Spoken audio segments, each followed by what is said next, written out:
Ito ang Novotel Hotel sa Tongsiong ng Hong Kong. Sa City Gate mismo guys, dito mo matatagpuan. Ayan guys, kararating lang namin guys dito sa hotel guys, mula doon sa airport ng Hong Kong guys. Dito na talaga kami. Ang ganda guys, ang ganda ng hotel na. Ngayon ipapakita ko sa inyo kung gaano kaganda ang hotel dito sa ini-stay namin ng hotel guys. Ang tawag ng hotel na to ay Novotel. Ganda na pangalan, Novotel. Diba guys?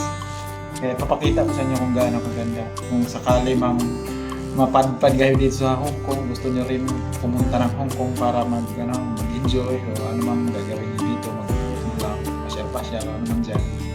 Yun, pwede nyo hanapin yung Novotel tulad ng yan. Kaya papakita ko sa inyo guys. Ngayon, bibidyohan ako kung gaano kaganda. Napakaganda guys. Sulit na sulit, hindi ka maganda guys. Hindi ka manghinayang. Yan guys, mula sa pintuan. Papakita ko sa inyo. Ayan, tapos ang unahin ko pakita sa inyo guys, yung shower nila. Napakaganda guys, oh. Kita nyo, malinis na malinis. May tatlo siyang shampoo dyan.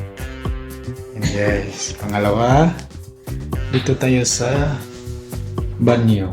Ayan guys, malinis naman guys, maganda. Ayan guys, oh.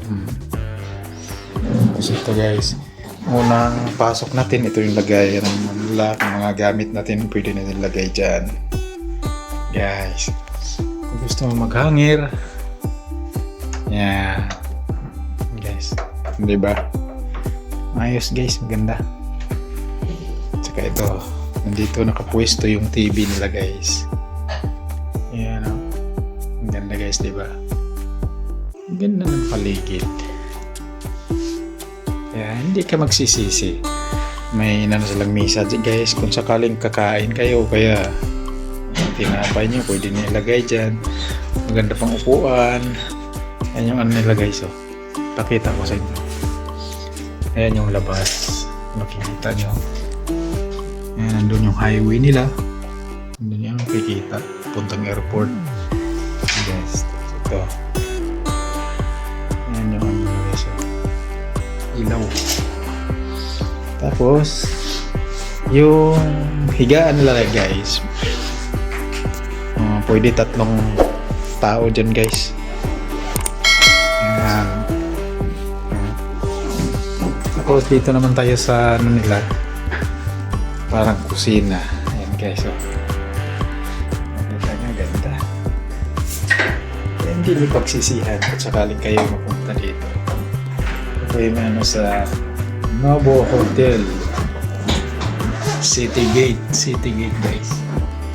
Mali yung sinabi ko pala na Metro B, City Gate pala. Yan guys. Okay na guys. Ay pakita ko na sa inyo lahat. Di ba? Ay, ang sarap. Okay guys. Yan guys, iba naman tayo bukas. Sige, tutuloy natin sa susunod. Okay guys, hanggang dito na lang muna. Siguro nakikita naman nyo naman yung kabuuan ng hotel, di ba? Napakalinis at saka maganda. At sana nakapagbigay ako ng magandang impormasyon para sa inyo kung sakaling kayo ay mapunta dito sa Hong Kong. Malapit lang to guys sa sa cable car nila. Kaya yun siguro, yun na guys, hanggang dito na lang kasi may gagawin pa sa susunod na lang.